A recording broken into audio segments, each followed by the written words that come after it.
Good morning, everybody. We are set for another week of legislative action, and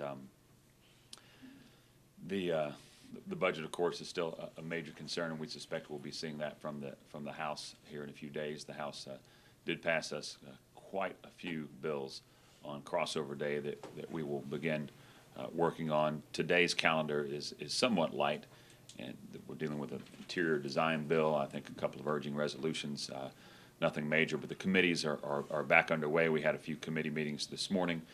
We will continue to ramp up committee meetings over the next couple of weeks to begin dealing with this large number of House bills that have come across. And this morning we had out of the Finance Committee a bill pass with the hospital fee combined with the jobs bill, and we look to see that, and probably the hospital fee in and of itself maybe later this week on the floor.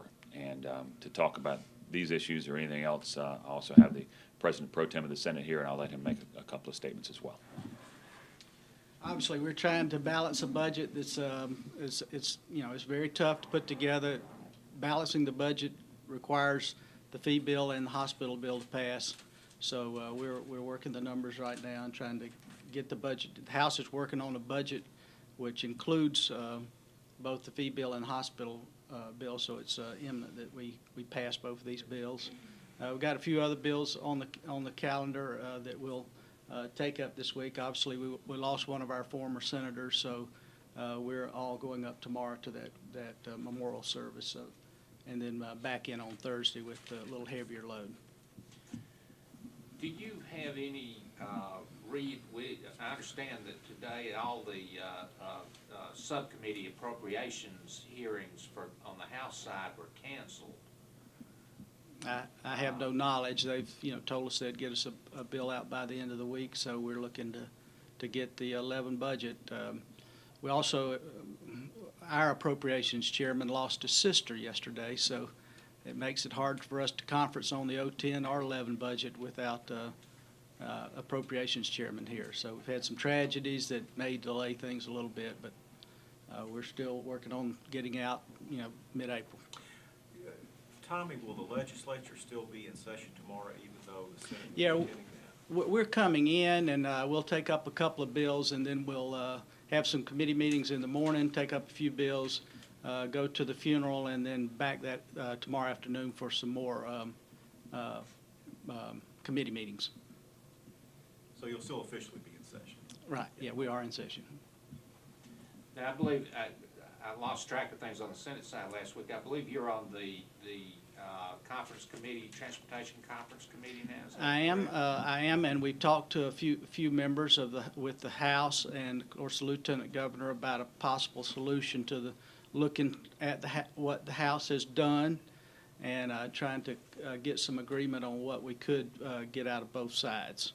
So I'm talking individually. We're talking a little bit, and we'll have a formal conference committee at some point, probably the week we come back.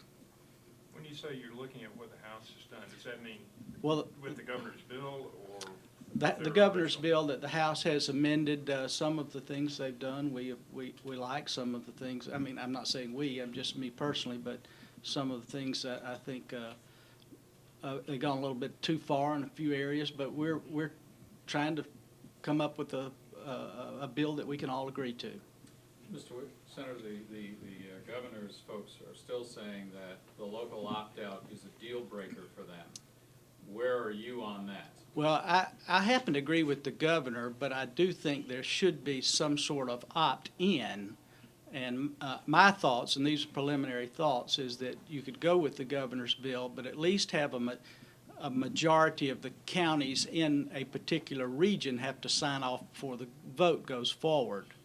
And that way, you can't have just one county stop the deal, or two counties, or the largest county, but you could, you do want the counties to at least have a majority of them agree that this is a good plan, that the governor's office has worked in good faith with us to put some projects in it that are important to us. And so I'm saying there should be an opt-in at some point in time by a majority of the counties. How would that work? Well, It would be the governor's bill as it is. The dates and all would, I think, are appropriate. We may change those, but as the communities work together to put together a plan and get to the point that that is ready, we're ready to move forward with a vote, then the counties would have to say, at least a majority of the counties would say, we like the plan. This would be through the county commissions? Right. Tommy, just to make sure I understand, the bill increasing all sorts of fees, that's still separate from the bill on the hospital provider fee? Yes, it Am I is. correct? It's a total separate bill. Okay, but the hospital fee or provider tax has been merged with the jobs tax and the capital? We actually gains? have it in two forms. We have it as it passed the House, not exactly as it passed the House. We had to do some minor technical amendments. It's 370 is the number on that, and then we have the jobs bill. What's that number? 1023. 1023. We have the jobs bill with the hospital bill attached. Oh, okay. So Okay. those two bills will be on the calendar, and we plan on getting it passed. This week? Right.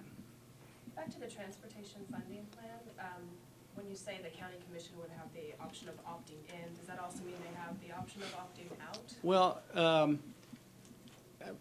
you can call it, I guess, either way, but my idea is they've all collectively worked together on a project list that goes before the public for a vote.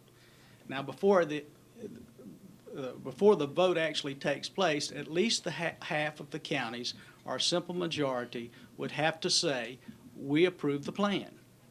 Otherwise, there's no say for the counties, and the governor's, frankly, office could just determine what the plan would be. We all know that if you're going to pass a plan, you've got to have a plan that the voters like.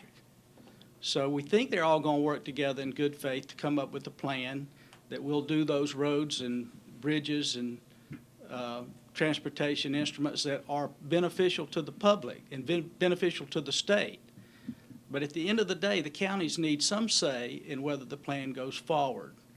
If those counties don't come up with a plan that they can agree on, what do you think should happen? I think they can come up. I mean, that's the whole reason we do it, because we have needs out there, and the counties know we have needs, and it's just working to build a list that we feel like at least half of the counties would be happy with. Now, every county is going to have the chance to make input, and we think that we'll eventually come up with a plan. But at some point in time, the counties have to have a say in the matter.